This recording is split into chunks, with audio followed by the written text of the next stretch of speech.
Okay, चलिए बेटा, आज हम लोग पढ़ने जा रहे हैं बहुत ही इंपॉर्टेंट, थोड़ा सा लेंदी चैप्टर है, दैट इज एल्कोहल। आइए सबसे पहले जो बेसिक बात है वो नोट्स में देख लीजिए बेटा। इसको जरा हिलाया मत करो, है ना, ये रो खाली रखा करो बेटा। हम लोग बैठ सकते हैं, जगह होती है बेंच में, क्योंकि बच्चे बताते थे सर इसमें गड़बड़ हो जाता है, आवाज पहले आ गई या बाद में आ गई, वीडियो पहले आ गया, तो हिलने से हो सकता है ऐसा होता हो। ठीक है बेटा, तो इसमें मत बैठा करो, कल से इधर आ जाओ, इसके पीछे चालू करो, ठीक है। तो आइए जरा, एल्कोहल बच्चों, एल्किल हैलाइड पूरा हो गया, बहुत कुछ उसमें तुम लोगों ने सीखा। एल्किल हैलाइड में एल्किल हैलाइड कम पढ़ा, पीछे आगे की चीजें ज्यादा पढ़ी हम लोगों ने, ठीक। अब हम लोग आ गए, बहुत ही प्यारा थोड़ा सा लेंदी चैप्टर है एल्कोहल, बहुत कुछ इसमें सीखेंगे आप लोग। आइए सबसे पहले बुकलेट से पढ़ लेते हैं। जैसे मैंने एल्किल हैलाइड का क्लासिफिकेशन किया था, वैसे एल्कोहल का भी क्लासिफिकेशन दिखाई पड़ रहा है। मोनोहाइड्रिक एल्कोहल एक OH ग्रुप होगा।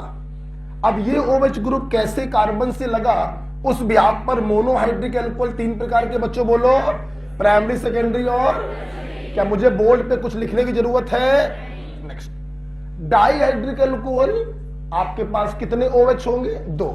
जैसे डाईहैलाइड भी तीन प्रकार के थे, जेम, विस, टर्मिनल। ये भी तीन प्रकार के कह सकते हैं, जेम, विस, टर्मिनल। हमने दो ही लिखे हैं, कोई दिक्कत नहीं, लेकिन मेरी पूरी क्लास को मालूम है जेम डाईऑल जो होते हैं बच्चों क्या होते हैं? अनस्टेबल। तुरंत क्या निकलेगा? अपनी कॉपी पे पानी को हटाते हुए दिखाइए और इसको कार्बोनिल ग्रुप में बदल दीजिए। जब तक आप ये काम कर रहे हैं तब तक बोलिए कोई एक ऐसा जेम डाईऑल बताओ जो स्टेबल हो। क्लोरल हाइड्रेट, बच्चों बोलो कौन? फार्मूला बोलिए, CCl3CHOH का होल 12 ड्यू टू हाइड्रोजन बॉन्डिंग। और अच्छा बोलो चिलेशन, और अच्छा बोलो चिलेशन। इसका कोई एक यूज बताइए प्योर क्लोरोफॉर्म बनाने में। डाइल्यूट NaOH से रिएक्शन कराते हैं और प्योर क्लोरोफॉर्म बनता है। तो बेटा 3 महीने सिर्फ पढ़ो, ये सेल्फी डालना बंद करो, स्टेटस डालना। कोई स्टेटस डालने में बच्चा भी बाल भी खींचता है और कपड़े भी अच्छे पहनता है, उसमें 1 घंटा निकल जाता है। रूम से निकलना बंद कर दीजिए, जनवरी खत्म हो गई है, फरवरी आने वाला है। बस तुम एक काम करो, बस गोली मारो, बाकी काम तो ऑटोमेटिक होगा, लिख लो। कोई इतने भी तुम लोग सुअर नहीं हो कि तुम्हारा कॉपी सामने रख के पढ़ोगे ना, ऐसा होगा नहीं। देखोगे कॉपी खोलोगे, ठीक है ना। तो रूम से निकलना क्या करिए, बंद करिए, ऑटोमेटिक आपकी पढ़ाई में ट्रिमेंडस चेंज आएगा, आप देखिएगा। अच्छा बच्चों, ट्राईहाइड्रिक एल्कोहल में हम लोग को बेटा मेनली पढ़ना होता है ग्लिसरॉल। बेटा बोलो क्या? अगर ग्लिसरॉल को आप ध्यान से देखें, अगर ग्लिसरॉल को आप ध्यान से देखें बच्चों, तो इसके पास 2 प्राइमरी अल्कोहलिक ग्रुप है और एक कैसा है? सेकेंडरी। भाई प्राइमरी कार्बन से लगा OH, primary alcohol, secondary carbon से लगा सेकेंडरी अल्कोहल। तो ग्लिसरॉल के पास 2 प्राइमरी अल्कोहलिक ग्रुप है और एक सेकेंडरी अल्कोहलिक ग्रुप है। किसी की दिक्कत? पता नहीं क्या, कमर में बहुत दर्द हो रहा है यार। मेरा कोई दिक्कत तो नहीं किसी को? चलिए आगे बढ़ते हैं। हम लोग सबसे पहले पढ़ने जा रहे हैं मोनोहाइड्रिक एल्कोहल की प्रिपरेशन। तैयार है सब लोग? आइए, सबसे पहली हेडिंग आपकी कॉपी में पड़ी है वाया हाइड्रोलिसिस। यस, देखिए हाइड्रोलिसिस का मतलब वाटर के द्वारा ब्रेकिंग। इसमें 2 ही है बच्चों, ईथर दिया होगा और दूसरा दिया होगा ईस्टर।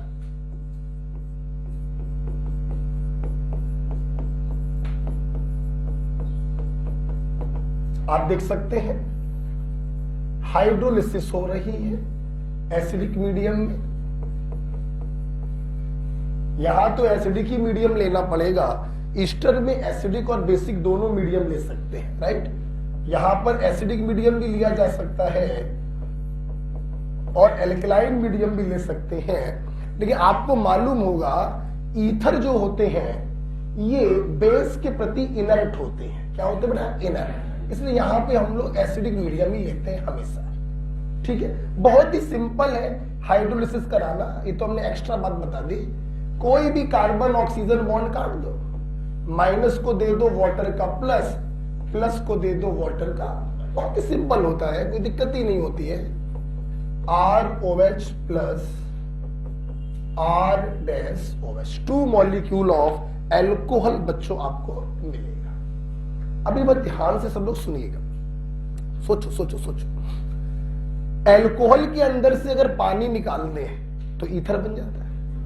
क्या बन जाएगा? ईथर। जब किसी के अंदर से पानी निकालते हैं, जब किसी के अंदर से पानी निकालते हैं तो बनने वाली चीज को एनहाइड्राइड कहते हैं। क्या कहते हैं?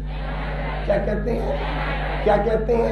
एनहाइड्राइड। क्लियर है? देखिए, तो एल्कोहल के अंदर से अगर पानी निकालें तो वो ईथर में बदल जाता है, इसीलिए ether are termed as anhydride of alcohol. बच्चों बोलो क्या कहते हैं?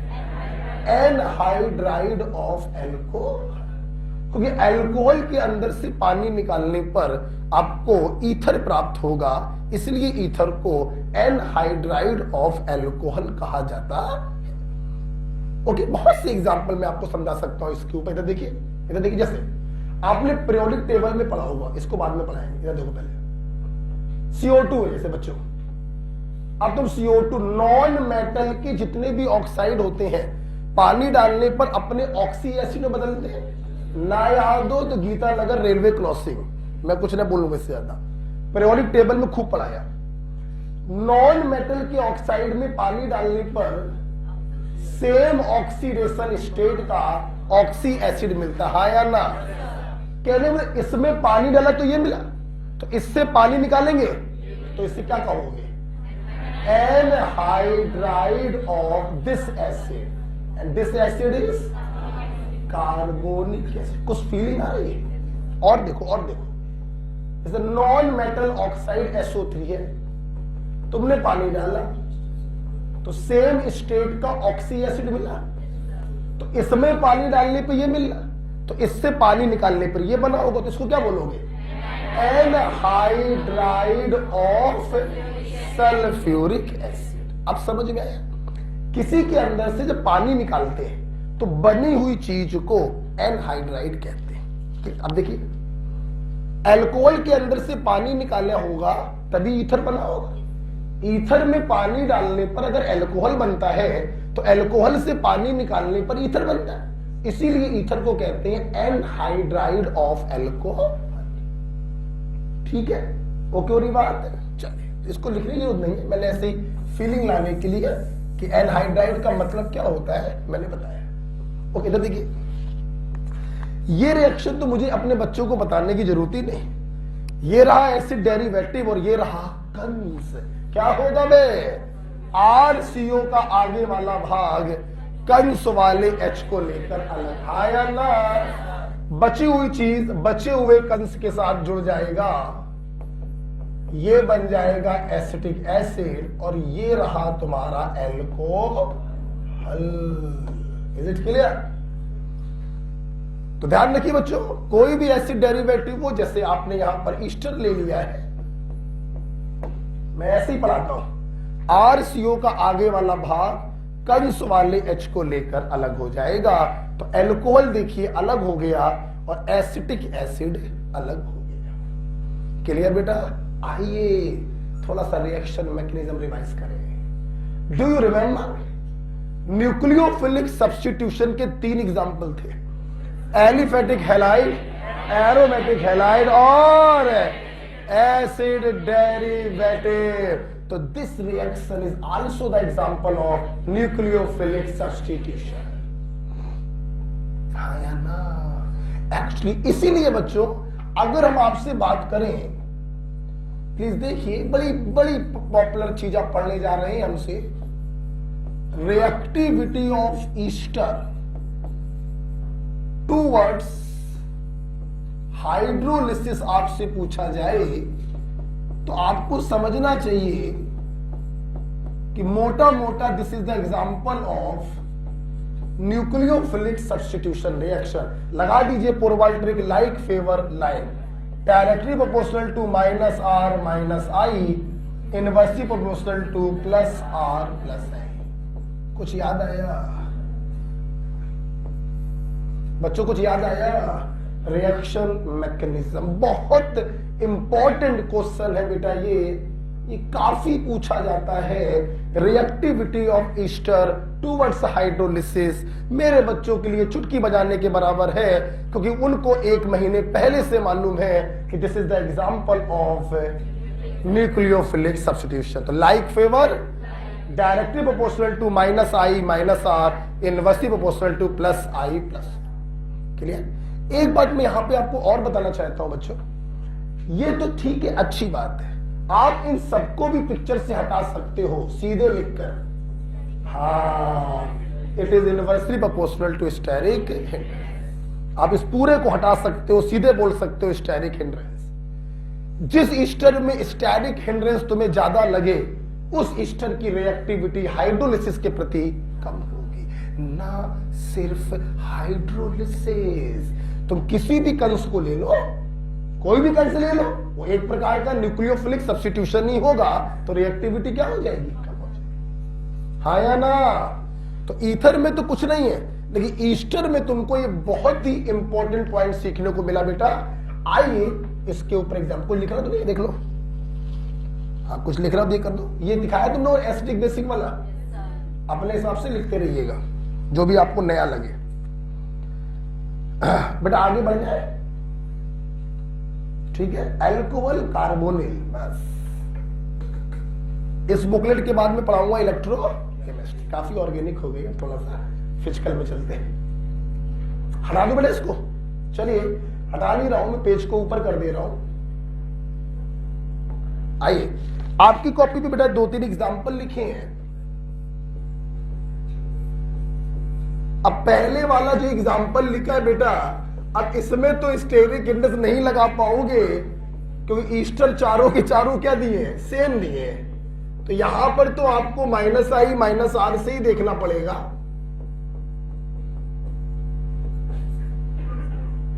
बहुत इंपॉर्टेंट चीज पढ़ ली आप लोगों ने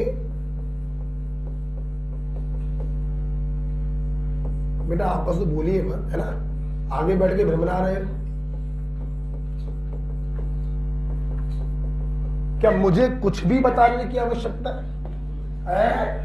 सारे ईस्टर चूंकि सेम टाइप के दिए हैं, तो अब स्टेरिक हिंड्रेंस से देखना तो बेकार है।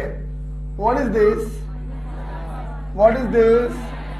यहां पर कुछ भी नहीं है, यहां पर माइनस वाले रिएक्टिविटी को बढ़ाएंगे और प्लस वाले रिएक्टिविटी को घटाएंगे। कोई दिक्कत? रेजोनेंस जो भी करता झेल के करता, तो रेजोनेंस के सामने इंडक्टिव की कोई औकात नहीं है। हाँ, अगला वाला जो एग्जांपल है, आप स्टेरिक हिंड्रेंस से भी कर सकते हो और प्लस आई प्लस आर से भी कर सकते हो, कोई प्रॉब्लम नहीं उसमें। बच्चों ये देखिए,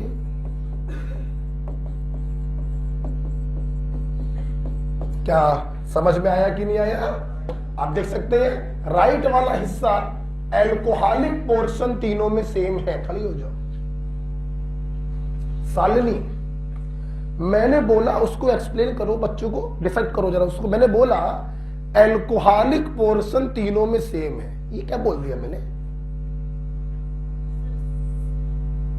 मैंने बोला एल्कोहलिक पोर्शन तीनों में सेम है, ये मैंने क्या बोल दिया? सी डबल ओ तीनों में लगा, तो तीनों में तो लगा ही होगा क्योंकि तीनों ईस्टर है।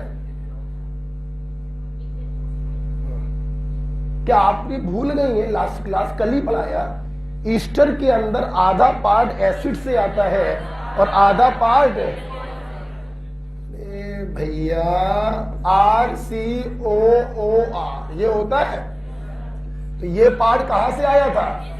एसिड से। और ये पार्ट कहां से आया था? भैया एल्कोहल का H और एसिड का OH हटाया था। तो आप देखिए OR वाला पार्ट तीनों में क्या है? तो क्या मैंने गलत सेंटेंस बोला क्या कि एल्कोहलिक पोर्शन तीनों में से? डिफरेंस आ रहा है एसिडिक पोर्शन में। ये फॉर्मिक एसिड से बनाया होगा ईस्टर, ये एसिटिक एसिड से बनाया होगा ईस्टर, ये प्रोपेनोइक एसिड से बनाया होगा ईस्टर। क्या स्टेरिक हिंड्रेंस बढ़ता जा रहा है? स्टेरिक हिंड्रेंस अगर बढ़ेगा तो रिएक्टिविटी, मैंने आपसे बोला था चाहे स्टेरिक हिंड्रेंस से देख लो और चाहे इनसे देख लो, आंसर सेम ही आएगा। लेफ्ट टू राइट जाने पर प्लस आई ग्रुप, और प्लस आई ग्रुप अगर बढ़ेगा तो रिएक्टिविटी घटेगी। ठीक है, तो स्टेरिक हिंड्रेंस बेटा एक ऐसा फैक्टर है जो ईस्टर की हाइड्रोलिसिस से रिलेटेड सारे डाउट को दूर कर देता है। क्लियर? तो आप सारे क्वेश्चन इससे सॉल्व कर सकते हैं। जैसे जैसे स्टेरिक हिंड्रेंस बढ़ेगा वैसे वैसे रिएक्टिविटी घटेगी।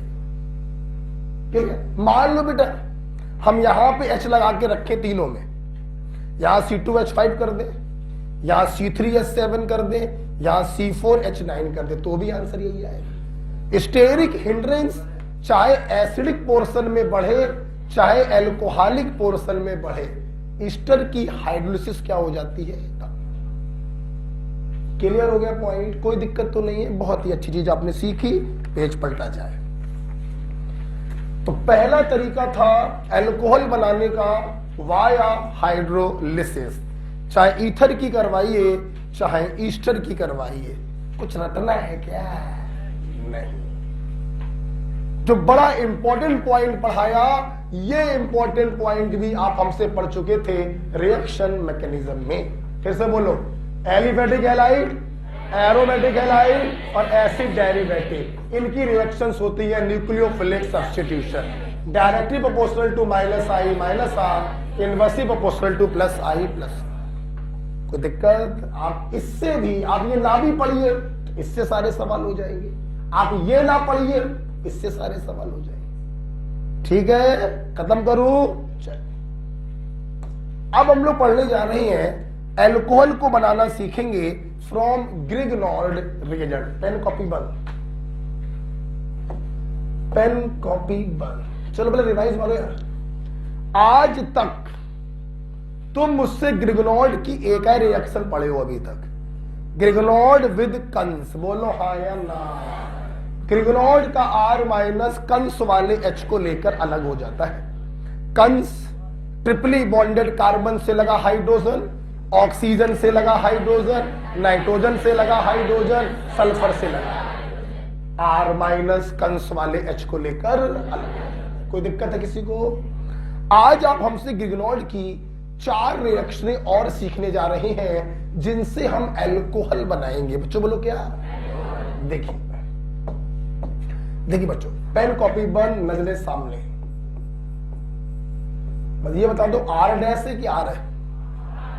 R लिया यहां पर, ठीक है। सबको मालूम है ग्रिग्नॉर्ड रिएजेंट सोर्स ऑफ न्यूक्लियोफाइल। अब देखिए हमारे पास 4 रास्ते हैं इससे एल्कोहल बनाने के।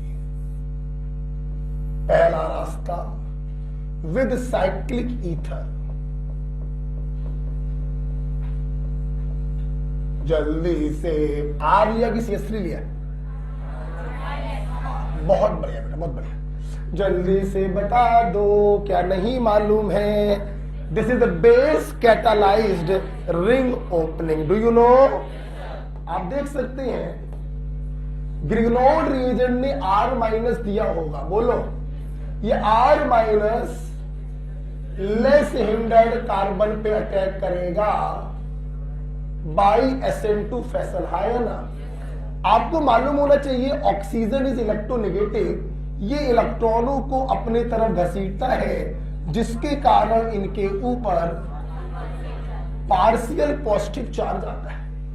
R माइनस SN2 फैशन में लेस हिंडर्ड कार्बन पर अटैक करेगा और ये ऑक्सीजन दोनों बॉन्ड पेयर को लेकर अलग हो जाएगा। क्लियर? देखिए क्या हुआ, R CH2 CHO minus R dash बन गया alkoxide ion. Alkoxide ion are itself a good base, ion ये क्या करेंगे, ये सेकंड स्टेप में सॉल्वेंट से प्रोटॉन को घसीट लेंगे, दैट इज हाइड्रोलिसिस, और यहां पे H आ जाएगा।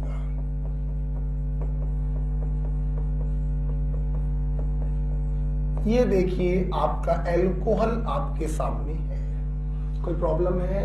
Direct technique, less hindered carbon और ऑक्सीजन का बॉन्ड काटो, प्लस को दे दो ग्रिगनॉट का माइनस और माइनस को दे दो सॉल्वेंट का प्लस। लेकिन उससे ज्यादा अच्छा है अगर आप ऐसे पढ़ें तो। क्लियर? मैं पढ़ा चुका हूं, पढ़ा चुका हूं, खूब समय दिया था, और ए से बी वाले क्वेश्चनों में भी खूब बीच में आए थे, ये रट गया होगा मेरे ख्याल से। तो ग्रिगनॉल से अल्कोहल बनाने का पहला तरीका है with cyclic ether epoxide. R minus C के पास गया, O पे आया माइनस, सॉल्वेंट से लेगा H प्लस, बनेगा अल्कोहल। गुड। नेक्स्ट दूसरी रिएक्शन बच्चों है विद कार्बोनिल कंपाउंड। बच्चों बोलो क्या? मेरे छात्रों को मालूम होना चाहिए कार्बोनिल कंपाउंड की मोस्ट पॉपुलर रिएक्शन होती है न्यूक्लियोफिलिक एडिशन रिएक्शन। हाँ या ना? हाँ या ना? And this is the source of nucleophile. बच्चों को इसका क्या क्या? आप देखिए, पाई बॉन्ड कटता है, यहां पे माइनस होता है, यहां पे प्लस होता है, माइनस जाएगा प्लस के पास, अगेन बन गया alkoxide ion. Again it is a good base. क्या करेगा? सॉल्वेंट से प्रोटॉन को घसीट लेगा and again you get alcohol. बच्चों को शक है क्या? क्या याद कर रहे हो क्या? कुछ याद नहीं करना भैया, ठीक है? न्यूक्लियोफिलिक एडिशन रिएक्शन है, न्यूक्लियोफाइल प्लस के पास जाएगा, O पे माइनस आया, एल्कोक्साइड आयन बना। बोलो क्या बना? तुम्हारे नीट में यही पूछा गया था, एल्कोक्साइड आयन। भरोसा नहीं होगा तुम्हें, दिखा दे। ये सवाल था नीट का। सवाल देखो नीट का पहले,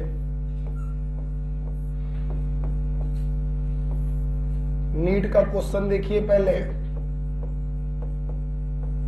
ए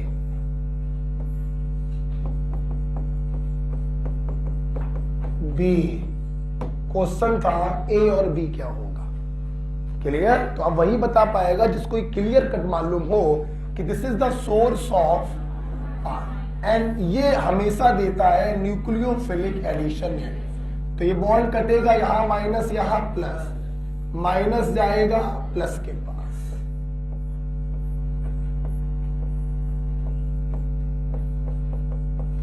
बोलो ये एल्कोक्साइड बना कि नहीं बना? और ये एल्कोक्साइड वाटर से H प्लस ले लेगा और आपका एल्कोहल बनेगा। हाँ या ना? ये क्वेश्चन आपके नीट में पूछा, लिखने की कोई जरूरत नहीं है, हर चीज नहीं लिखी जाती है। क्लियर? तो मैं आपको फील ये दिलाना चाहता था बच्चों कि जब कभी कभी टीचर्स को मैं देखता हूं कि वो डायरेक्ट बच्चों को सिखाते हैं, पाई काटो, ये दे दो इसको, उसको दे दो H, तो उससे आप प्रोडक्ट पर तो पहुंच गए, लेकिन आपका दिमाग फट गया। रटते रटते आप परेशान हो जाओगे, कंफ्यूज हो जाओगे किसको कहां देना होता है। दूसरा पॉइंट, जब इस प्रकार के इंटरमीडिएट एग्जाम पूछ लेता है तो वो भी आप नहीं बता पाएंगे। तो अच्छा रहेगा समझेंगे, समझने से ना तो याद करना पड़ता है और ना कभी जल्दी बच्चा भूलता है। ठीक है? तो आइए, समझ गए होंगे आप। कार्बोनिल कंपाउंड न्यूक्लियोफिलिक एडिशन देता है, न्यूक्लियोफाइल कार्बन पे जाके अटैच हो गया, एल्कोक्साइड आयन बन गया, सॉल्वेंट से H प्लस ले लिया और एल्कोहल बन गया। हाँ या ना? नेक्स्ट तीसरी बच्चों रिएक्शन है विद एसिड डेरिवेटिव। R लिया या R डैश? R डैश होगा, है। ये बच्चों एसिड डेरिवेटिव है। यूजली बेटा हम लोग, मैं ऐसे ही लिखवा देता हूं याद, ताकि बच्चों को ना करना पड़े। अदरवाइज यूजली बेटा ईस्टर और एसिड क्लोराइड यूज किया जाता है, एमाइड कभी भी यूज नहीं करते यहां पर। लेकिन परेशान मत हो, जबरदस्ती खुड़पेच मत सोचो, सीधे क्या लिखो? Acid derivative. ठीक? सुनना देखिए, बताने को मैं आपको बताना चाहूंगा, जैसे आपको मालूम है कि जो एसिड डेरिवेटिव होते हैं ये न्यूक्लियोफिलिक सब्स्टिट्यूशन रिएक्शन देते हैं। होता क्या है बच्चों, ये न्यूक्लियोफाइल यहां पे अटैक करता है। प्लीज देखिए, प्लीज देखिए, अटैक करता है, और ये जो जी लगा होता है ये बाहर निकल जाता है। ठीक है, अब एलिफेटिक हैलाइड में सब्स्टिट्यूशन sp3 कार्बन पर होता है और एसिड डेरिवेटिव में सब्स्टिट्यूशन sp2 कार्बन पर होता है। इसलिए यहां पे अटैक किया, ये बॉन्ड पेयर को लेकर अलग हो गया, तो आपका क्या बन गया, R-COR। क्लियर बेटा? तो हम लोग देख सकते हैं एसिड डेरिवेटिव की, पोरवाल सर का कहना है कि एसिड डेरिवेटिव की रिएक्शंस होती हैं न्यूक्लियोफिलिक सब्स्टिट्यूशन रिएक्शन। आया ना? ये देखिए, न्यूक्लियोफाइल अंदर आया, न्यूक्लियोफाइल बाहर गया। This is the example of nucleophilic substitution reaction. आपका बन गया carbonyl compound. Reaction never stop, never stop. क्यों? ऊपर देखो, खुद देख लो ऊपर। कार्बोनिल कंपाउंड तुरंत रिएक्शन किससे करता है? ग्रिगनॉइड के दूसरे मॉलिक्यूल से रिएक्शन करता है। इसलिए आपको ग्रिगनॉइड और एसिड डेरिवेटिव की रिएक्शन से कभी भी कार्बोनिल कंपाउंड नहीं मिलेगा। रिएक्शन बच्चों तुरंत आगे बढ़ जाएगी। ये अगेन क्या करेगा, ग्रिगनॉइड के दूसरे मॉलिक्यूल से रिएक्शन करेगा, फॉलोड बाय हाइड्रोलिसिस। बच्चों मैं दोनों स्टेप करके नहीं दिखाऊंगा, ऊपर देख चुके हैं आप। ये R यहां पे जाएगा, O पे माइनस आएगा, सॉल्वेंट से H+ लेगा। तो ये देखिए आपको अल्कोहल प्राप्त हुआ। क्या प्राप्त हुआ बे? अल्कोहल। कलम बंद रखिए, मैं समय दूंगा। ध्यान से देखेंगे सब लोग। बेटा ये मैंने डायरेक्ट करा दिया, कोई प्रॉब्लम तो नहीं किसी को? ऊपर मैंने खोल के कराया हुआ है, ठीक है। इधर देखिए, जब एसिड डेरिवेटिव ग्रिगनॉइड से रिएक्शन करके अल्कोहल बनाते हैं तो फीलिंग लाओ बे जरा। इस अल्कोहल के पास 3 एल्किल ग्रुप है, दिख रहे हैं बे? और ध्यान से देखो, 3 में से 2 ग्रिगनॉइड से आए हैं। किससे आए हैं? तो ध्यान रखिए, जब एसिड डेरिवेटिव ग्रिगनॉइड से रिएक्शन करके अल्कोहल बनाते हैं तो 2 alkyl group must be same, क्योंकि वो दोनों आए होंगे ग्रिगनॉइड से। और ये तीसरा वाला जो है वो एसिड डेरिवेटिव का है, तो ये सेम भी हो सकता है और डिफरेंट भी हो सकता है, लेकिन 2 alkyl group must be same. बोलो हाय या ना के लिए। आइए हम लोग पढ़ रहे हैं ग्रिगनॉइड रिएजेंट से अल्कोहल बनाना। पहला अल्कोहल बनाया साइक्लिक ईथर से, लेस हिंड्रेड कार्बन और ऑक्सीजन का बॉन्ड टूटा है, R- कार्बन पे जुड़ गया, O पे माइनस आया, सॉल्वेंट से H लिया और अल्कोहल बनाया। हाँ या ना? कार्बोनिल कंपाउंड ने न्यूक्लियोफिलिक एडिशन किया, एल्कोक्साइड आयन बना, पानी से H+ लिया, अल्कोहल बन गया। एसिड डेरिवेटिव में आप देख सकते हैं न्यूक्लियोफिलिक सब्स्टिट्यूशन सबसे पहले होगा, R- न्यूक्लियोफाइल अंदर आया, G- न्यूक्लियोफाइल बाहर गया, बन गया कार्बोनिल कंपाउंड। रिएक्शन स्टॉप नहीं होगी, फर्दर ग्रिगनॉइड से रिएक्शन करेगा और टेरशरी अल्कोहल बनाएगा। हाँ या ना?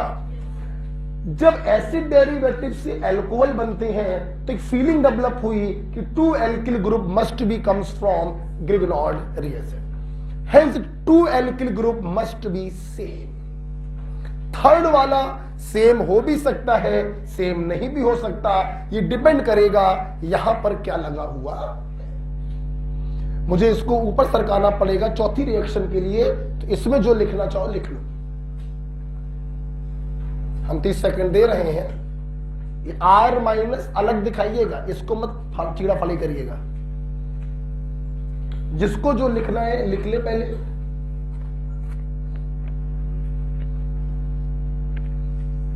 चलिए, बड़ा ही प्यारा चैप्टर आपके सामने आ रहा है, अल्कोहल इतना ही पहला चैप्टर है कार्बोनिल कंपाउंड। आगे बढ़े बेटा, जो भी दिखाना चाहे आप दिखा सकते हैं। यहां पे लिख सकते हैं आप न्यूक्लियोफिलिक सब्स्टिट्यूशन रिएक्शन लिख सकते हैं आप, ये न्यूक्लियोफिलिक एडिशन है, ये भी न्यूक्लियोफिलिक सब्स्टिट्यूशन रिएक्शन है।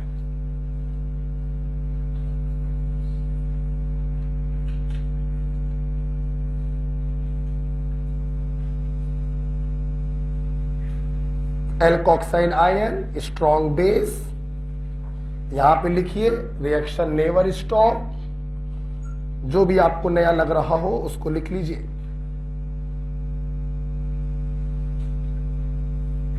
आगे बढ़े बेटा, ठीक है। चलिए, चौथी रिएक्शन ग्रिगनॉट से एल्कोहल बनाने की है। देखिए जरा, पार्शियल ऑक्सीडेशन, सामने देखिए,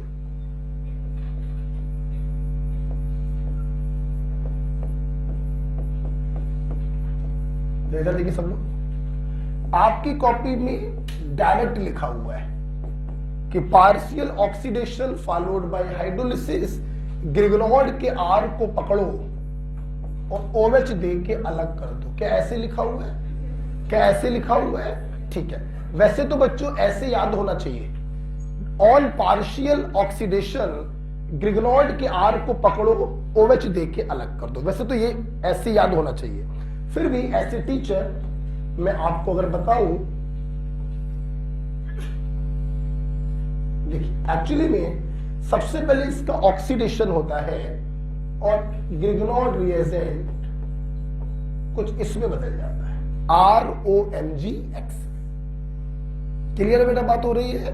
ये O जो है इंसर्ट हो गया कार्बन और मेटल के बीच में और कुछ ये इंटरमीडिएट बन गया। अब इसकी हम लोग कराते हैं हाइड्रोलिसिस। मेटल और नॉन मेटल के बीच का बॉन्ड टूटेगा, ध्यान रखिए। माइनस को मिलेगा प्लस, प्लस को मिलेगा माइनस, और इस प्रकार से एल्कोहल का फॉर्मेशन होगा।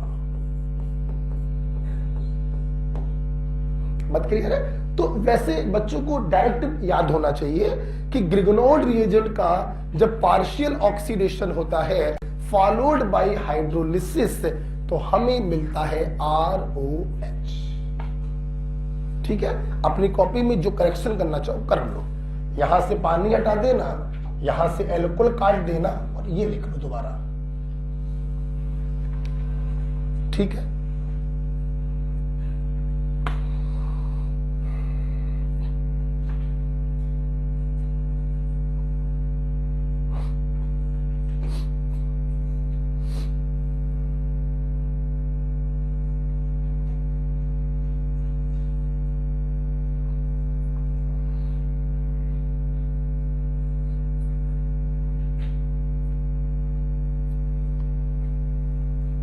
बोलो बेटा।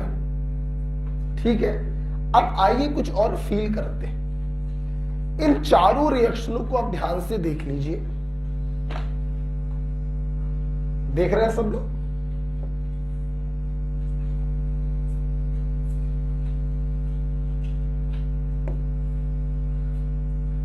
देख रहे हैं? देखिए, चारों रिएक्शनों को ध्यान से देखिए तो आपको एक कॉमन चीज दिखाई पड़ेगी कि चारों रिएक्शन में सबस्ट्रेट के ऊपर जब आपने ग्रिगनॉड को डाला है तो कुछ इंटरमीडिएट बना है और उस इंटरमीडिएट को फाइनल प्रोडक्ट में बदलने के लिए तुम्हें सॉल्वेंट की हेल्प लेनी पड़ी है। बोलो किसकी? हाँ, ग्रिगनॉड की जितनी भी रिएक्शंस होती हैं, क्योंकि सारी रिएक्शन बेस कैटालाइज्ड रिएक्शन होती हैं, तो बाद में H+ प्रोवाइड करने के लिए हमें सॉल्वेंट को डालना ही डालना पड़ता है। इसलिए कभी भी ग्रिगनॉड की रिएक्शन के बाद पानी लिखा हो तो यह मत सोचना कि पानी क्या करेगा, क्योंकि बिना पानी के ग्रिगनॉड की रिएक्शन कंप्लीट हो ही नहीं पाती है। क्योंकि ग्रिगनॉड डालने के बाद तो कोई इंटरमीडिएट बनता है जो नेगेटिवली चार्ज होता है, उस नेगेटिवली चार्ज इंटरमीडिएट को प्रोटॉन प्रोवाइड करने का काम सॉल्वेंट करता है। इसलिए ग्रिग्नॉर्ड की मैक्सिमम रिएक्शंस में हमें वाटर को ऐसे सॉल्वेंट डालना ही पड़ता है। Got it? एक कॉमन बात क्लियर हो गई? चलो फटाफट बोलेंगे। ग्रिग्नॉर्ड विद इपॉक्साइड मैकेनिज्म दिमाग में रखो, सीधे आंसर बताओ। पहले वो तो हमें मालूम बिल्कुल बनेगा, कैसे बनेगा ये बताओ प्रभु। लेस हिंडेड कार्बन और ऑक्सीजन का बॉन्ड कटा, बोलो। कार्बन के पास ग्रिग्नॉर्ड का R माइनस, O के पास सॉल्वेंट का H, हाँ या ना? ग्रिग्नॉर्ड की रिएक्शन कार्बोनिल कंपाउंड्स कराओ, CO पाई बॉन्ड कटा, C के पास ग्रिग्नॉर्ड का R, O के पास H। ऑफ कोर्स ये H पानी से आया होगा, हाँ या ना? ग्रिग्नॉर्ड की रिएक्शन एसिड डेरिवेटिव RCOG से कराए, बोलो। G को हटाओ, ग्रिग्नॉर्ड का R लगाओ, फिर से बोलो।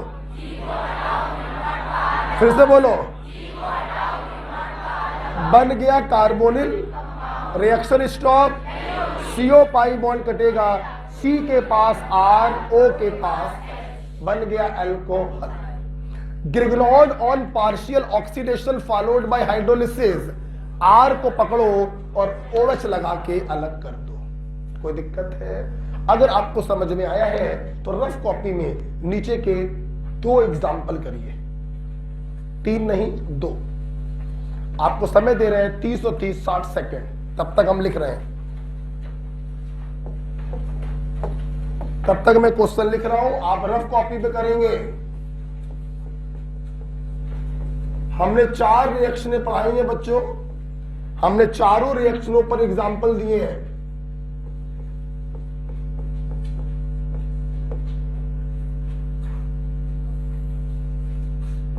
जल्दी से करिए, 1 मिनट का समय है।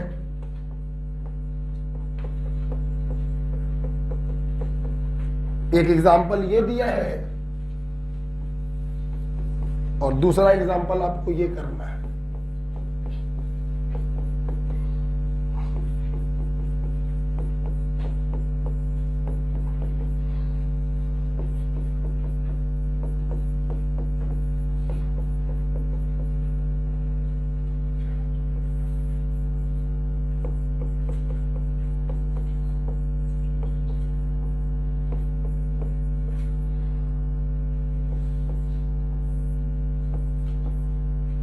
फटाक से करिए, 2 एग्जाम्पल करिए पहले।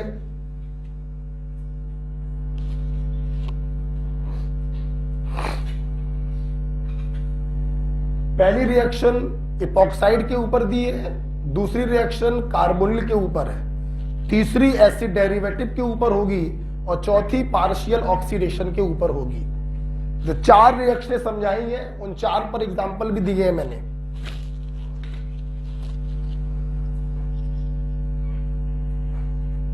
सबको कर लेने दो, फील तो यही करते हैं, सबको समझा सके।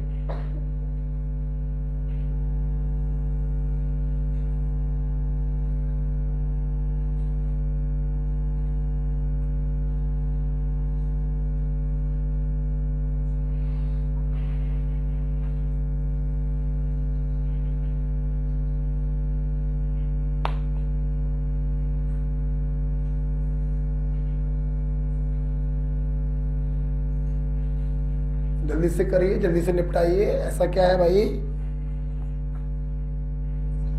MCPBA इपॉक्सीडेशन करवाता है, मेटाक्लोरो परबेंजोइक एसिड, साइक्लिक ईथर बनेगा, फिर आपने उसकी रिएक्शन ग्रिग्नॉर्ड से कराई है।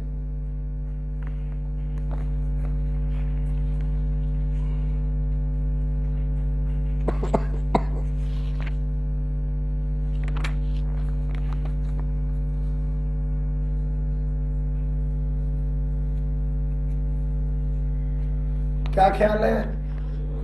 हो गया है? आइए,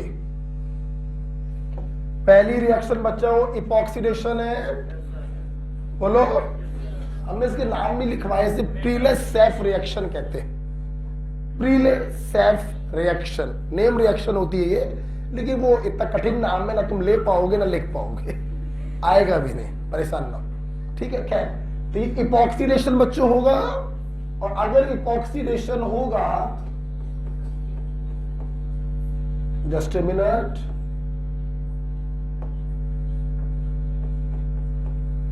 पूरी क्लास समझ गई होगी, इपॉक्साइड का फॉर्मेशन होगा, हाँ या ना। अब आगे की रिएक्शन में करूंगा डायरेक्ट, चलो बोलो। लेस इंडर कार्बन और ऑक्सीजन का बॉन्ड कटेगा, ग्लिगनॉड का R माइनस जाएगा कार्बन के पास और सॉल्वेंट का H जाएगा O के पास। आपका प्रोडक्ट बच्चों एल्कोहल बनेगा। कितने लोगों का सही हुआ? लंबे हाथ खड़े करो, लंबे लंबे, बढ़िया। चलिए, क्या बटो सेकंड एग्जांपल क्लियर हो रहा है? कार्बोनिल कंपाउंड की रिएक्शन ग्लिगनॉड के साथ हो रही, हाँ या ना? सबको मालूम है CO पाई बॉन्ड कटेगा, बोलो बे। C के पास जाएगा ग्लिगनॉड का R, O के पास जाएगा सॉल्वेंट का H, बोलो। सॉल्वेंट कौन है? D। तो क्या मैं डायरेक्ट लिख दूं? CH3 इससे जुड़ गया तो CH3 CH2OD, क्लियर है? बोलो बोलो, नहीं बोलो नहीं। CH3 CH2OD मैंने डायरेक्ट लिख दिया, कोई प्रॉब्लम तो नहीं। आगे बढ़िए। CO पाई बॉन्ड कटा, ये जाएगा इस कार्बन के पास और O के पास जाएगा D, तो मैं लिख दे रहा हूं डायरेक्ट CH3 CH। इस कार्बन को मिला है ग्लिगनॉड का CH3, बोलो यार, और O को मिला है D। कोई प्रॉब्लम है क्या? यहां देखिए, CO पाई बॉन्ड कटा, C को मिलेगा ग्लिगनॉड का R, O को मिलेगा सॉल्वेंट का D।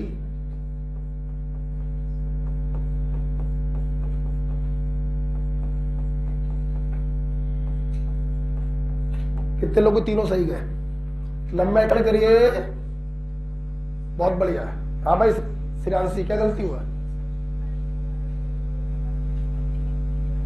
कोई दिक्कत नहीं बेटा, तो ये गलती हो सकती है कि आपने D की जगह H लगा दिया हो, कोई प्रॉब्लम नहीं, ठीक है बेटा।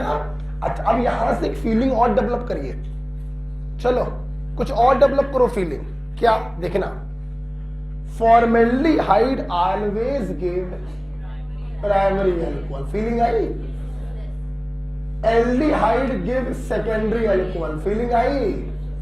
और ketone always give tertiary alcohol. तो क्या इसको रटा जाता है क्या? नहीं, समझा जाता है। फॉर्मेल्डिहाइड से प्राइमरी अल्कोहल प्राप्त हो रहे हैं, जनरल एल्डिहाइड से सेकेंडरी अल्कोहल प्राप्त हो रहा है, और कीटोन से टर्शरी अल्कोहल प्राप्त हो रहा है। क्लियर? दो एग्जाम्पल हो गए बच्चों। अगला एग्जाम्पल लिखा हुआ है पूरा पूरा, अरे ये तो पूरा लिख दिया गया है। अच्छा चलिए बच्चों, हटा दें इसको, लिख लीजिए अपनी कॉपी पर। तुम लोग एक चीज फील कर रहे हो, देखिए हाइड्रोकार्बन के बाद से थोड़ी स्पीड बढ़ गई है, चीजें अपने आप हो रही है ना। हम क्या कर रहे हैं? हम कुछ नहीं कर रहे हैं, सब अपने आप हो रहा है धीरे धीरे। Spontaneous process, delta G negative है ना। चलिए हलाने जा रहा है, साले बोलते नहीं है। आइए बच्चों, तीसरा एग्जाम्पल तो पता नहीं क्या ऐसा रीजन है कि पूरा लिखा ही हुआ है, इसमें तो कुछ करना ही नहीं है। इधर देखिए, ये ईस्टर लिया है और ईस्टर में हमने मिथाइल मैग्नीशियम ब्रोमाइड डाला है, फॉलोड बाय हाइड्रोलिसिस। चलो सामने देखिए। देखिए पूरी क्लास को समझना चाहिए कि सबसे पहले न्यूक्लियोफिलिक सब्स्टिट्यूशन होगा, हाँ या ना। RCO का आगे वाला भाग कटेगा, ग्लिगनॉड का R आएगा, बोलो, बनेगा कार्बोनिल कंपाउंड। लेकिन बच्चों रिएक्शन यहां पर स्टॉप नहीं होगी, नॉट स्टॉप। तो ये कार्बोनिल कंपाउंड फर्दर रिएक्शन कर जाएगा ग्लिगनॉड के दूसरे मोल से, बोला करो,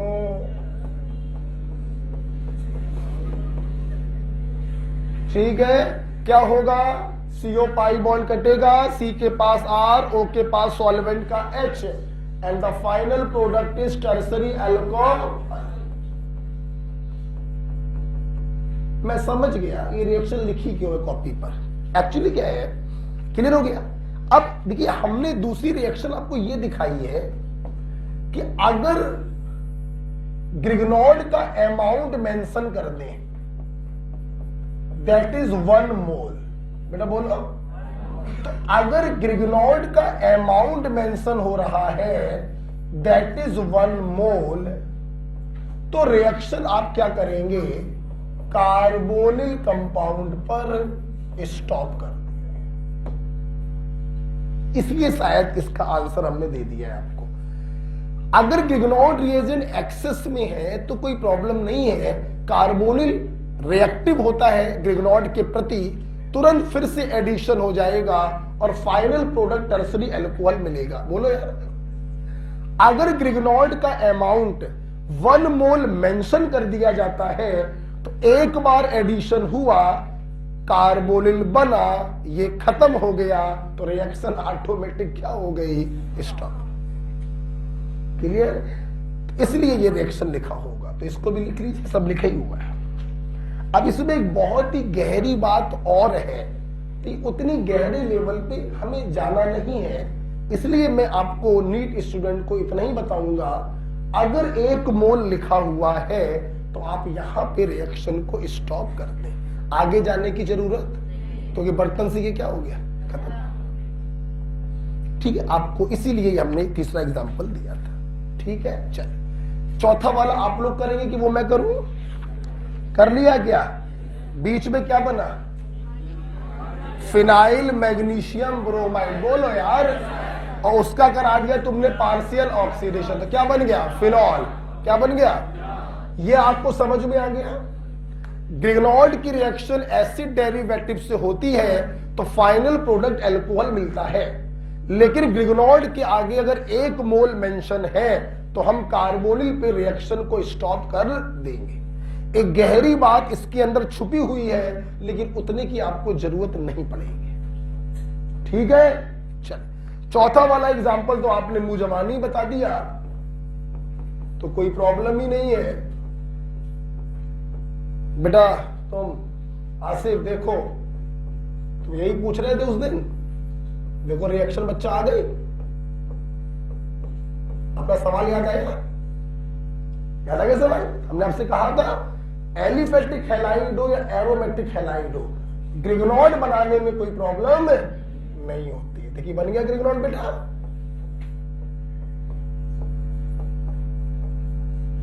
क्लियर? और इसके बाद इन्होंने कराया है partial oxidation followed by hydrolysis.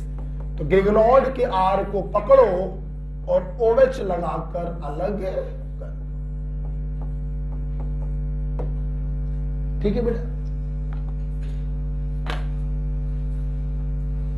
Is it clear?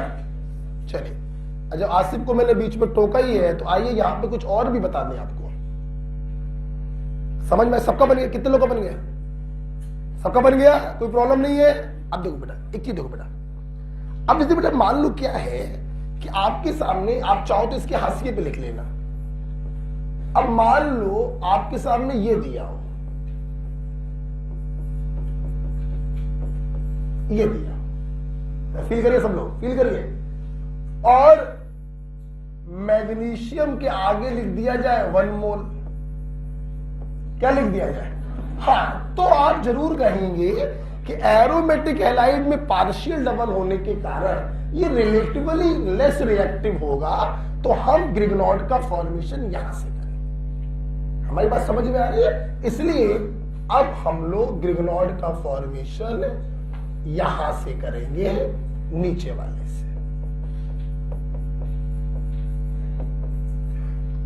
क्यों ना हम इसी पेज के हाशिए पे इस सवाल को भी लिख दे रहे, लो वही सवाल बना दे रहा हूं लो, पार्शियल ऑक्सीडेशन। अब की बार तुम्हारा आर क्या हो गया है? अब की बार तुम्हारा आर इतना हो गया है, तो इस आर को पकड़ो, OH लगा के अलग करो।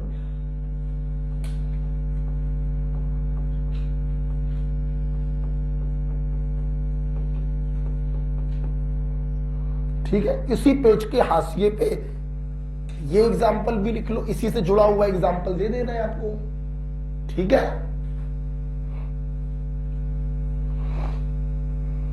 बच्चों आपको समझ में आ गया कि यहां पे क्यों ना बना के यहां पे बनाया, समझ में आ गया ना, क्योंकि ये बॉन्ड पार्शियल क्या होगा, डबल। तो अब 1 मोल दिया गया है, तो ये वाला बॉन्ड को तोड़ना आसान है, इस वाले बॉन्ड को तोड़ना कठिन है,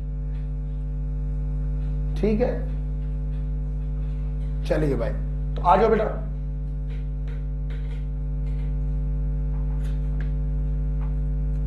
बेटा हम लोग पढ़ रहे थे मोनोहाइड्रिक अल्कोहल। सबसे पहले तुमने हाइड्रोलिसिस से बनाया, ईथर से और ईस्टर से, सबको क्लियर हो गया। वहां पे तुमने एक बड़ा इंपॉर्टेंट पॉइंट देखा, ईस्टर का reactivity for hydrolysis directly proportional to -I - R, inversely proportional to +I + R, inversely proportional to steric hindrance. इसके बाद ग्रिगोनोल्ड रिएजेंट से आपने 4 रिएक्शनें पढ़ी, चारों रिएक्शन के सबस्ट्रेट बोलो बस, epoxide, carbonyl compound, acid derivative और पार्शियल ऑक्सीडेशन। 2 बार दोबारा बोलो,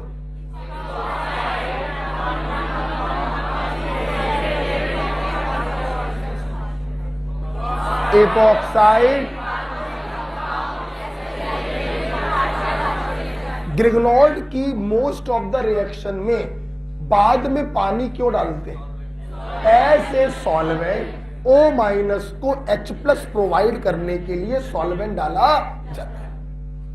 क्लियर है बच्चों। आइए अगली हेडिंग आपकी कॉपी पे पड़ी है वाया रिडक्शन, पड़ी हुई है।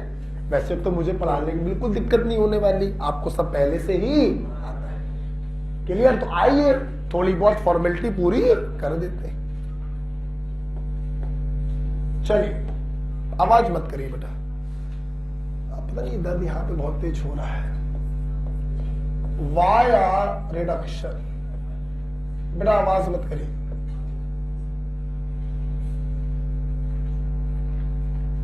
अल्कोहल को रिडक्शन से बनाना है तो जाहिर सी बात है सबस्ट्रेट अल्कोहल के आगे वाले हो, बोला साइक्लिक ईथर होगा, एसिड होगा, एसिड डेरिवेटिव होगा, कार्बोनिल कंपाउंड होगा, आगे वाले होंगे तभी तो पीछे आओगे। आइए तो सबसे पहला तुमने ले लिया है साइक्लिक ईथर। और बच्चों तुम लोग को तो मालूम ही है LiLH4 के बारे में, किसी को छोड़ता नहीं, तो बस डाले रहो LiLH4 और अल्कोहल बनाए रहो, पिए रहो और बोड़ाते रहो। बेटा इधर देखिए LiAlH4 सब में देखेंगे। अब हम लोग चीजों को थोड़ा सा मैकेनिज्म के साथ भी समझेंगे। देखिए LiLH4 is lithium aluminium hydride source of H। ये तुम लोग पढ़ चुके हो एल्किल हैलाइड में भी, याद है। देखिए जैसे बच्चों ग्रिगोनोल्ड रिएजेंट R- का सोर्स था, बेस का सोर्स था, तो ये भी तो बच्चों बेस का सोर्स है। तो this reaction is also base catalyse, हाँ या ना। तो SN2 होगा कि नहीं होगा, ये देखिए इसके कारण इन पे पार्शियल पॉजिटिव चार्ज है, ये इस पे अटैक करेगा, एंटी पुलिस बुला लेंगी, बढ़ा गई है, तुरंत ये इसको लेकर उठाया ना। आप देखिए एपॉक्साइड बन गया, सॉरी एल्कोक्साइड बन गया। समझ तो गए होंगे आगे की घटना क्या होगी। क्या डालना पड़ेगा, सॉल्वेंट डालना पड़ेगा, ऐसे सोर्स ऑफ प्रोटॉन। जब भी बच्चों कोई बेस कैटालाइज रिएक्शन होती है, प्रोटॉन के सोर्स के रूप में हमें सॉल्वेंट को डालना पड़ता है। This is SN2।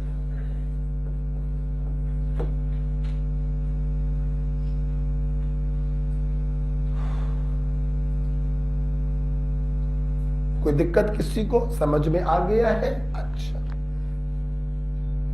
LiAlH4 source of base H minus.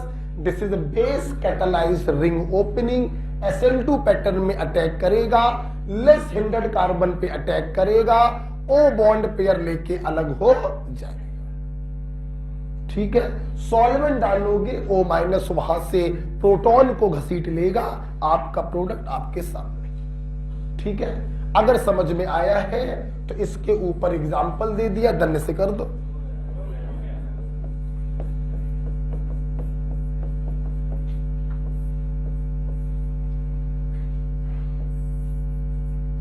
Direct करिएगा।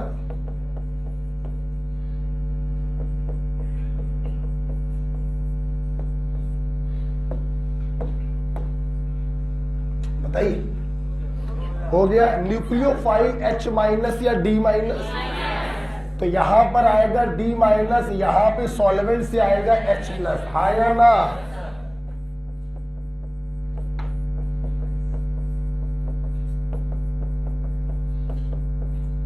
क्लियर बेटा?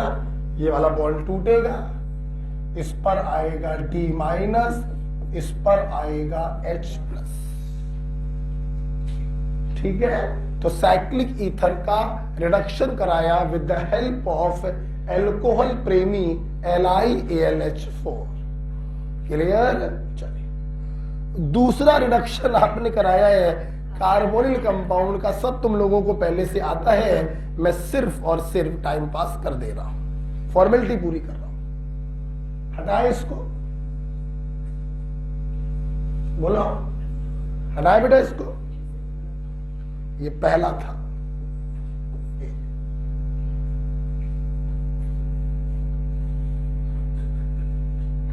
कार्बोनिल कंपाउंड को अल्कोहल में हम रिड्यूस कर रहे हैं। आइए जरा देखते हैं। हटा दे बेटा। देखिए, ये रहा बेटा कार्बोनिल कंपाउंड। रिडक्शन आप सभी को मालूम है कैसे होना है, with the help of reducing agent. CO bond कटेगा, एक H इधर, एक H इधर, और एल्कोहल का फॉर्मेशन होगा। सब लोग बोला करो, ठीक है। अब रेड्यूसिंग एजेंट कौन कौन से आपको सब मालूम है। सबसे पहले ब्रॉड रेंज लिख दे रहे हैं, hydrogen in presence of nickel और LiAlH4। बोलो हाय अल्लाह है बेटा। अब शॉर्ट रेंज लिख दे रहे हैं NaBH4 और बोलो सोडियम प्लस एल्कोहल। किसी को प्रॉब्लम है क्या? बोलिए मत, सिर्फ देखिए फील करिए, मजा लीजिए ऑर्गेनिक का, कि आपको बहुत आने लगी है। ठीक, हाँ, एक बच्चों यहां पर और भी है, दैट इज AIP। बेटा बोलो क्या? बेटा बोलो क्या? देखिए बेटा, बेटा ये कौन सा ग्रुप है?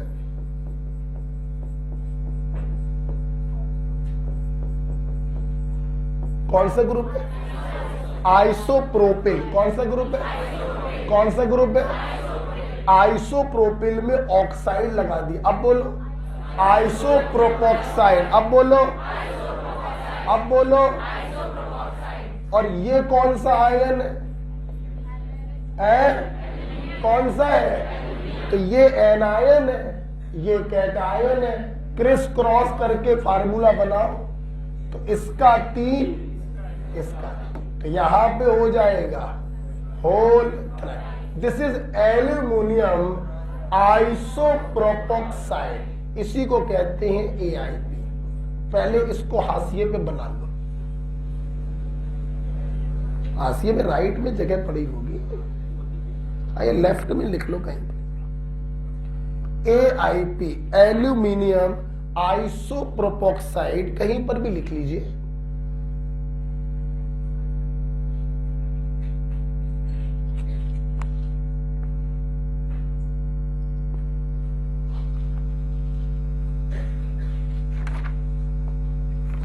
ठीक है,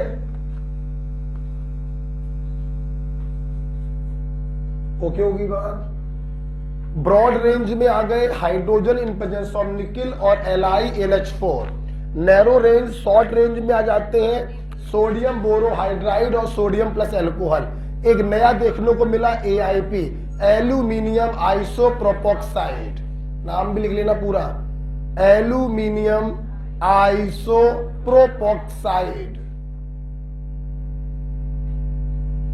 लिख लिया। अब देखिए, आइए बच्चों, सब आपको आता है, हम बस फॉर्मेलिटी पूरी कर रहे हैं। बोला जाए फॉर्मेलिटी नंबर 1, इन चारों का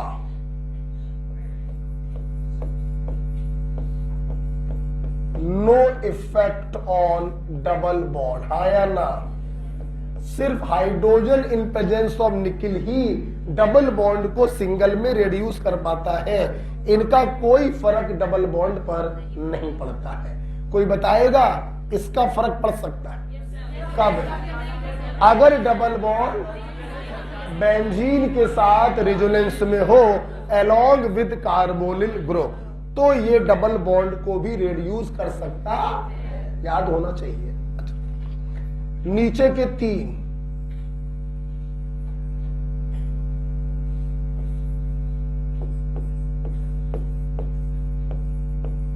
no effect on acid and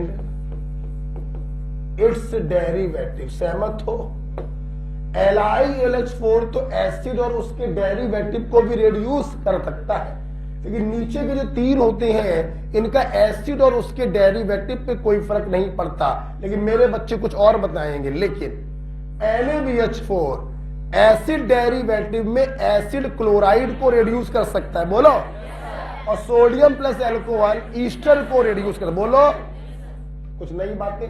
नहीं, आपकी तो पुरानी बातें हैं। आल्सो रिड्यूस एसिड क्लोराइड, यहां पे लिख लेना, दोबारा लिख लो, कोई दिक्कत तो नहीं है। और यहां पे लिख लेना आल्सो रिड्यूस ईस्टर, ठीक है? सब मालूम था ना बेटा आपको? पहले से बोलो, ये लिख लीजिएगा, फिर साथ में इसको भी लिख दीजिएगा। सोडियम बोरोहाइड्राइड एसिड या उसके डेरिवेटिव पे प्रभाव नहीं डालता है, लेकिन एसिड क्लोराइड को रिड्यूस कर सकता है। सोडियम प्लस एल्कोहल भी एसिड या उसके डेरिवेटिव पे प्रभाव नहीं डालता है, लेकिन ईस्टर को रिड्यूस कर सकता है, ठीक है? नेक्स्ट बच्चों, सोडियम प्लस एल्कोहल का जब इस्तेमाल करते हैं रिडक्शन कराने में, तो इस रिएक्शन को कहते हैं बहुआ ब्लैंक रिडक्शन, याद है? बहुआ ब्लैंक रिडक्शन। चाहे कार्बोनिल को रिड्यूस करिए, चाहे ईस्टर को रिड्यूस करिए, सोडियम प्लस एल्कोहल में कहते हैं बूवियोल्ट ब्लैंक रिडक्शन, सरल भाषा में बहुआ ब्लैंक रिडक्शन। बेटा जल्दी तो नहीं पढ़ा रहा है, सब आपको मालूम है, देखिए, है ना? अब जिनको नहीं मालूम है तो ये ना सोचे कि हम बार बार पढ़ाएंगे पीछे की चीजें, ठीक है? हाँ, AIP का जब ऐसे रिड्यूसिंग एजेंट इस्तेमाल करते हैं तो इसे कहते हैं MPV रिडक्शन। ये 3 वैज्ञानिकों के नाम है, मीरवेन, पेंड्रॉफ, वर्ले। मीरवेन, पेंड्रॉफ, वर्ले रिडक्शन कहते हैं इसको, AIP। क्या हो गया? M से बना मीरवीन, P से बना पेंड्रॉफ, V से बना वर्ले, VERLAY। ये 3 वैज्ञानिकों के नाम होते हैं MPV रिडक्शन, ठीक है? क्या बात है यार, आवाज क्यों कर रहा? ज्यादा आता तो भाग जाओ यहां से।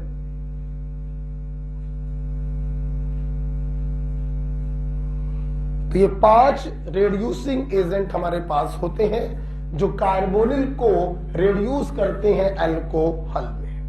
राइट। इनका डिस्कशन आप लोग पहले भी कर चुके हैं, सिर्फ नया सीखने को मिला है AIP। ठीक है, अच्छा। अब आपको मालूम है कि भाई CO पाई बॉन्ड को काटा, एक H को इधर दिया, एक H को उधर दिया, कोई दिक्कत नहीं है भाई, किसी को भी ले लो। लेकिन LiAlH4 में थोड़ा सा मैकेनिज्म का पार्ट भी दिखाना चाहेंगे, इसीलिए देखिए सबसे पहले एग्जांपल लिखा है वो कर लो, फिर LiAlH4 को इसका मैकेनिज्म का पार्ट भी दिखाना चाहेंगे। ये दिखाने की जरूरत नहीं है, आप समझ तो गए होंगे। This is the source of H minus. H minus यहां पर न्यूक्लियोफिलिक एडिशन करेगा, बोला O पर आएगा माइनस, सॉल्वेंट से लेगा H प्लस। जैसे ग्रिगनॉल्ड की रिएक्शंस होती हैं बेस प्रमोटेड, वैसे ही LiAlH4 की भी होती हैं base promoted. Grignard is the source of R minus, LiAlH4 is the source of H minus. तो ग्रिगनॉल्ड और LiAlH4 एक दूसरे की फोटोकॉपी होती है। ठीक है, सबसे पहले एग्जांपल देख लीजिए जो आपकी कॉपी पर लिखा हुआ है, हटा दे रहे हैं इसको, फिर हम लोग उसको भी देख लेंगे। मुझसे मत पूछिए, खुद करिए। हो गया, खुद करिए भाई।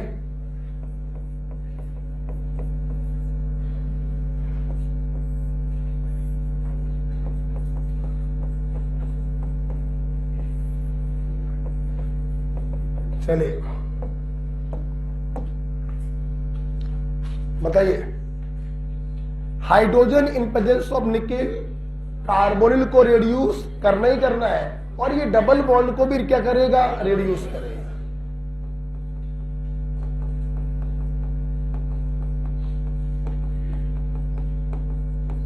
है या ना। LiAlH4 कार्बोनिल को रिड्यूस करेगा, लेकिन डबल बॉन्ड पे कोई प्रभाव नहीं डालेगा।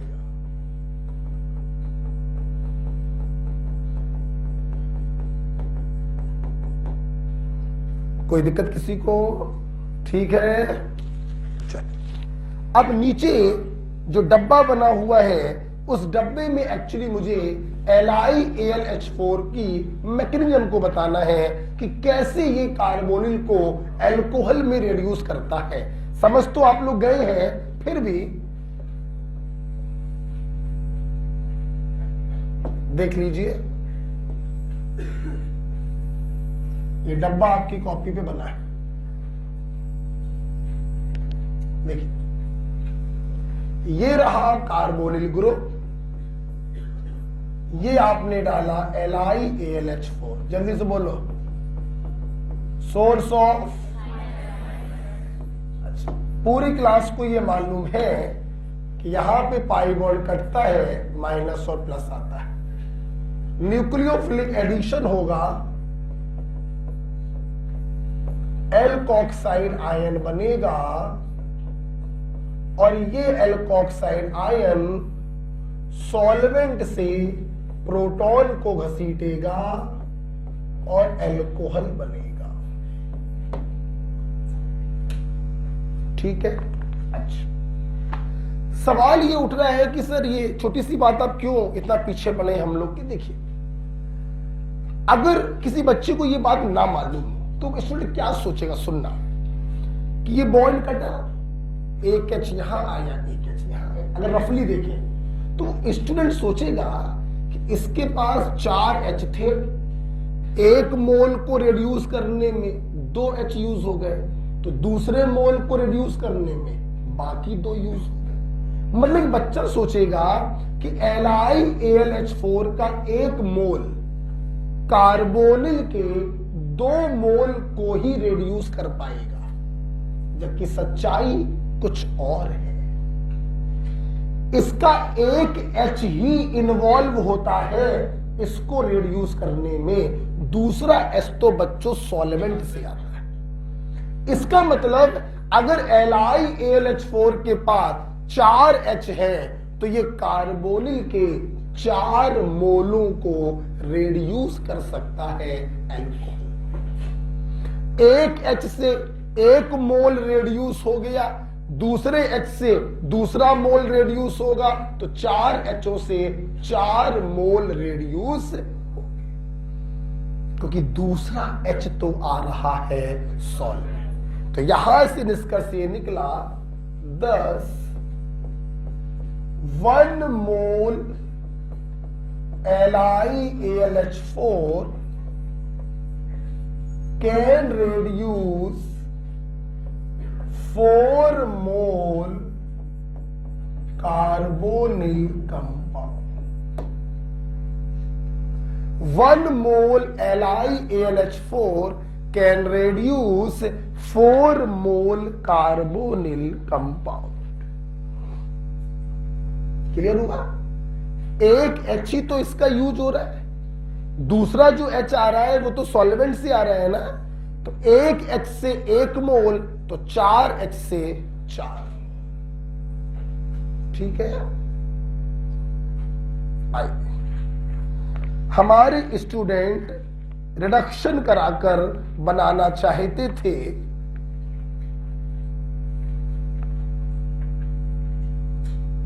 आइए, 2 लोगों का रिडक्शन हो चुका है। अगले पेज पर एक सवाल और दिया है जो मैं करके दिखाऊंगा।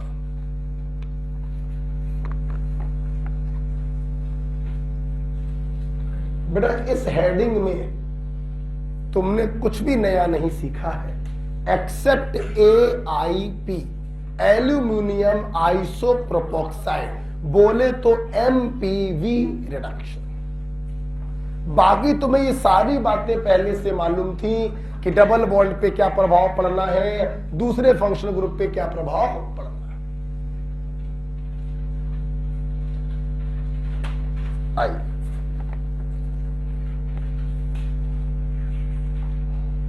चलिए भाई,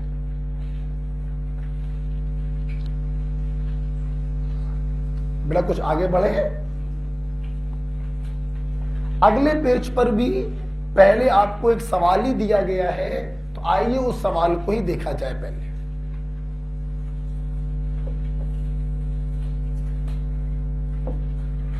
क्वेश्चन आपके सामने ये है, CH3CO CH2 COOH, आपने डाला है इस पर सोडियम बोरोहाइड्राइड और गरम कर दिया। आंखें बंद करिए, सोडियम बोरोहाइड्राइड को याद करिए, मन में याद आ गया? याद आ गया? तो आप जानते हैं कि सोडियम बोरोहाइड्राइड कार्बोनिल को रिड्यूस करेगा लेकिन एसिड को रिड्यूस, क्लियर? इसने कार्बोनिल में बॉन्ड काटा, एक H इधर एक H इधर, ये देखिए आपका एल्कोहल बन गया।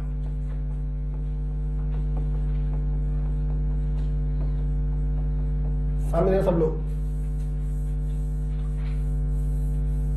बेटा देखो, COOH को मैं ऐसे लिख दूं, कोई दिक्कत तो नहीं? कोई दिक्कत तो नहीं है? अच्छा, तो मैं और सही करना चाहूंगा, H को इस तरफ लिखना चाहूंगा। कोई प्रॉब्लम तो नहीं है? एसिड पर NaBH4 का कोई प्रभाव नहीं पड़ता, इसने सिर्फ कार्बोनिल ग्रुप को रिड्यूस किया। देखो बेटा, अगर ये हीट का साइन ना लगा होता तो यहां पर हम रुक जाते। हीट का साइन लगने से क्या हुआ, देखिए बेटा, आपके पास जो ये प्रोडक्ट बना है, this is carboxylic group, functional group, बगल वाला कार्बन अल्फा, उसके बगल वाला बीटा और उसके बगल वाला गामा। देखिए बच्चों, ध्यान से सुनना, ध्यान से सुनना। अगर ये OH अल्फा पे लगा होता तो हीटिंग से पता नहीं क्या बनता, अभी नहीं बताऊंगा।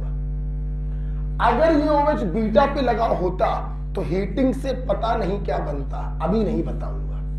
लेकिन जब कभी OH बीटा के आगे लगे होते हैं, गामा पे लगा हो, डेल्टा पे लगा हो या और आगे लगा हो, तो ध्यान रखना बच्चों, इंट्रा मॉलिक्यूलर एस्टरिफिकेशन हो जाता है। बोलो क्या होता है? बोलो क्या होता है?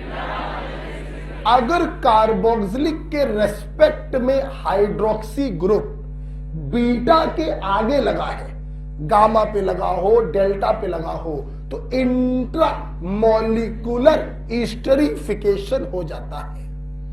एस्टरिफिकेशन का मतलब है एसिड प्लस एल्कोहल बराबर ईस्टर।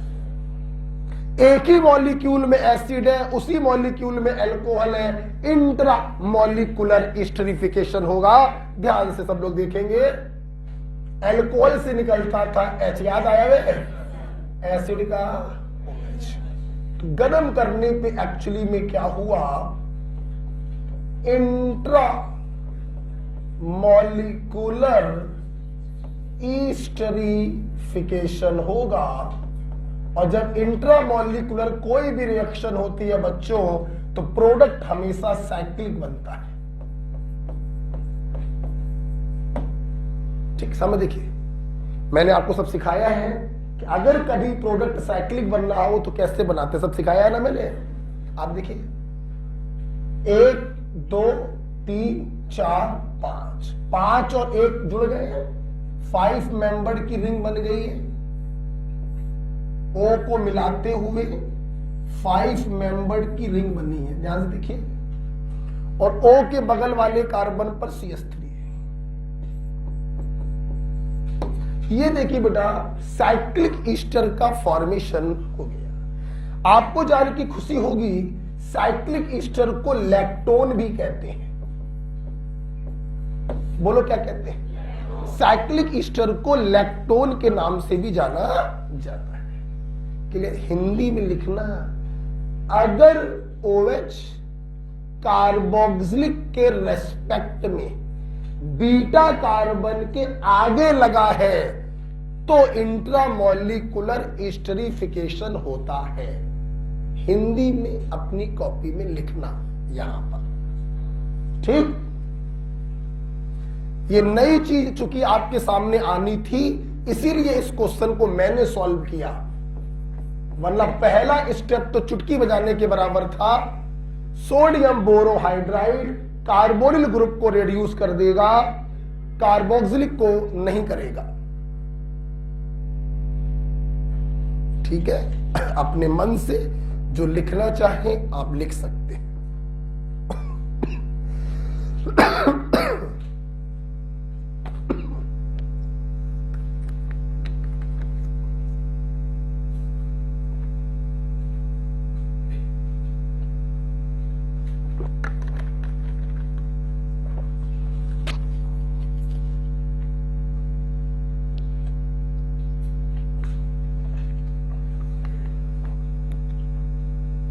ठीक है, अगर ये OH बच्चों अल्फा पर होता या बीटा पर होता तो प्रोडक्ट गर्म करने पर कुछ और बनते। कि अगर ये OH बीटा के आगे है तो हमेशा इंट्रामॉलिक्यूलर एस्टरिफिकेशन होता है और साइक्लिक ईस्टर का फॉर्मेशन होता है।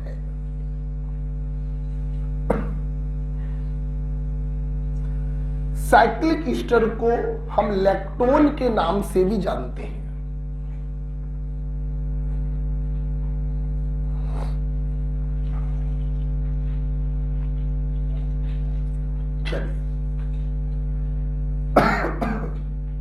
हम लोग रिडक्शन से अल्कोहल बनाना चाहते थे।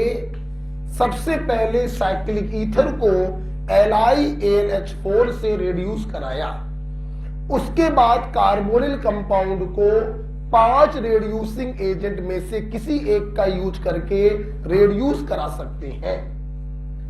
अब हम लोग और आगे जा रहे हैं एसिड डेरिवेटिव में। किसमें बेटा? हटा दें इसको। आइए अगला बच्चों है, तीसरा रिडक्शन कराएंगे, एसिड या उसके डेरिवेटिव।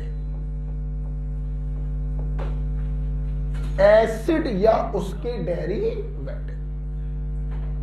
मैं ना कुछ बताने वाला अब, ठीक, अपने आप सोचो, अपने आप समझो।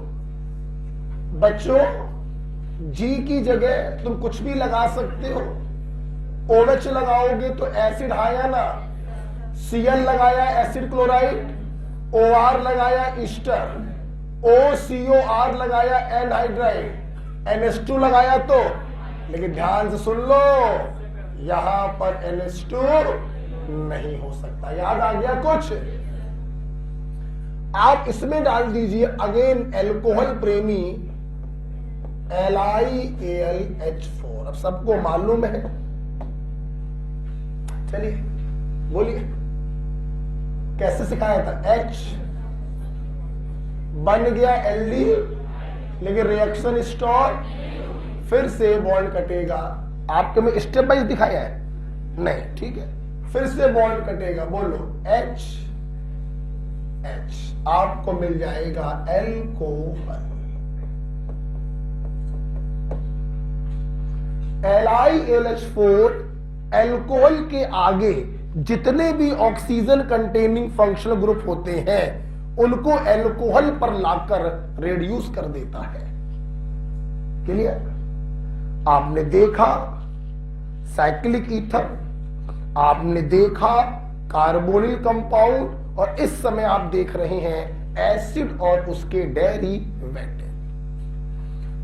बॉन्ड कटा, HH बटा, बन गया एल्डिहाइड, रिएक्शन स्टॉप नहीं होगी, फर्दर रिडक्शन होगा और एल्कोहल बनेगा।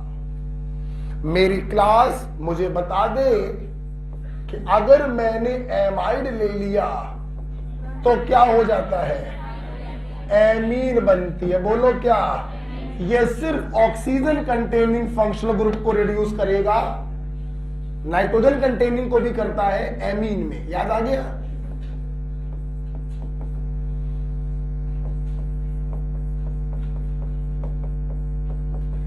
शायद ब्रैकेट के अंदर लिखा है क्या ये?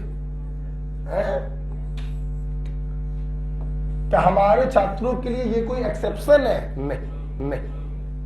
हमने इस पर एग्जाम्पल भी दिया है, ये दिया है। अरे हमने तो पता नहीं कैसे कैसे एग्जाम्पल कराए हैं, ये तो बहुत ही बहुआ टाइप एग्जाम्पल है।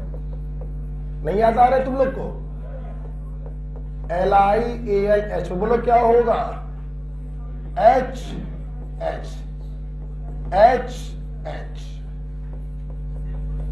CH3CH2OH के कितने मोल मिलेंगे?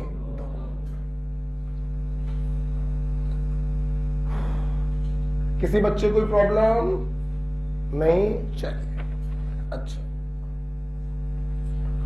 तो इस प्रकार से हम लोगों ने 3 कंपाउंडों को रिड्यूस कराकर एल्कोहल को बनाना सीखा।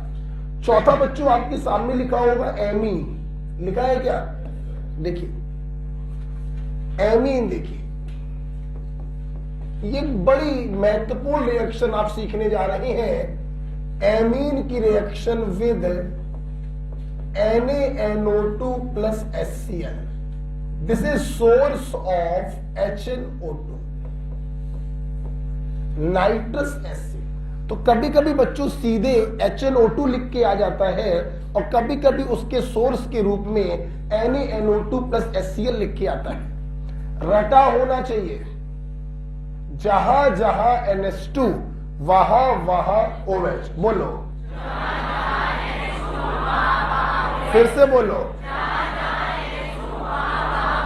सुनना, जितने मोल NH2 उतने मोल नाइट्रोजन गैस रिलीज होगी। बोलो उतने मोल नाइट्रोजन गैस रिलीज होगी। That's it. जहां जहां NH2 वहां वहां OH। 1 मोल NH2 था तो 1 मोल नाइट्रोजन गैस रिलीज होगी।